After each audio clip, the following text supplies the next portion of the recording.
Hello મિત્રો, આજે છે હનુમાન જયંતિ એટલે દાદાના દર્શન કરવા તો જવું જ પડે. તો આપણે અમદાવાદથી નજીક ડભોળિયા હનુમાનના દર્શને જઈએ છીએ અને તમને બધાને પણ આજ દાદાના દર્શન કરાવશું. જય શ્રી રામ, જય બજરંગબલી. તો મિત્રો આજે જઈએ છીએ અમે ડભોળિયા હનુમાન, જે અમદાવાદથી 10 થી 15 કિલોમીટર જેટલું છે દૂર. બહુ મસ્ત મંદિર છે. તમને બધાને આજે મંદિરના દર્શન કરાવું, દાદાના દર્શન કરાવું. તો દાદાના દર્શને તો જવું જ પડે, ચાલે જ નહીં. કેમ કે આજે દાદાનો બહુ મોટો દિવસ છે એટલે દાદાના દર્શને જઈએ છીએ. અમે 3 મિત્રો જઈએ છીએ.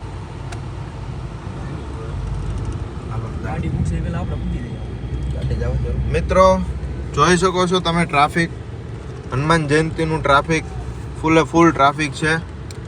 જો આ મિત્રો અમને અંદર જવાય નથી દેતા.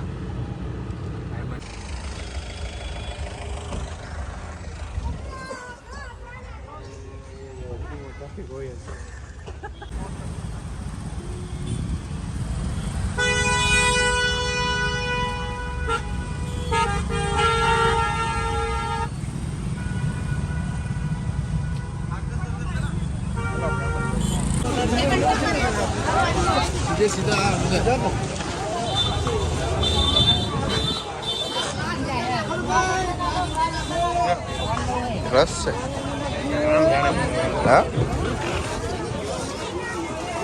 થઈ જાય.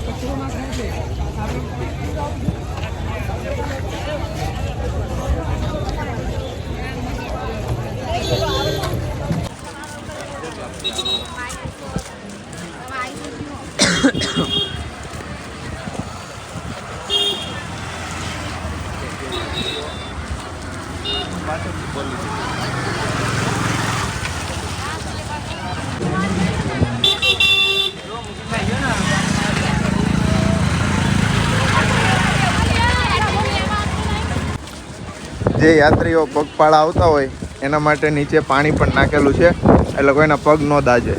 કેમ કે અત્યારે તડકો બહુ છે અને વાતાવરણ એમ તો પવન છે એટલે વાંધો નહીં, પણ તોય જે દૂરથી ચાલીને આવતા હોય એના માટે આ સુવિધા સારી છે. જમીન ઉપર પાણી નાખી દીધું છે એટલે બધાને પગમાં ગરમ ન લાગે કોઈને.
મિત્રો જોયું તમે કે કેટલું ટ્રાફિક હતું.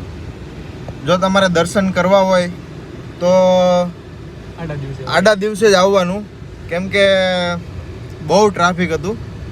બાકી વાર તહેવારમાં કોઈ દિવસ દર્શન કરવા માટે જવું નહીં, કેમ કે ગરમી એટલી હતી અને પબ્લિક પણ બહુ હતું. બહુ જ કંટાળી ગયા, અમે હાવ થાકી ગયા છીએ. જોકે સુવિધા હતી પણ તોય તડકો બડકો બહુ લાગ્યો, વાત જવા દે. મિત્રો અમે એટલા થાકી ગયા છીએ કે ઘરે જઈને ડાયરેક્ટ સૂઈ જવાનું છે.